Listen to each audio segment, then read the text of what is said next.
हाय। मेरा नाम ख्वाजा अली है।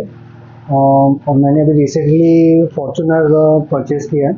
और ये 2010 का मॉडल है फॉर्च्यूनर का। तो इसका सीट वगैरह सब बर्न आउट हो गया था, तो मैंने ऑर्चिस को अप्रोच किया और यहाँ पे मैंने उसका पूरा इंटीरियर रीडिज़ाइन करवाया। और मैंने देखा कि मतलब इनका जो एक्सपर्टीज़ है इट्स मतलब वेरी परफेक्ट। और they have a good expertise in design and specifically उनका जो मटेरियल्स वगैरह हैं it is out of the market. और मैंने जो देखा कि इनका support team and all they are doing a very good job. Thank you.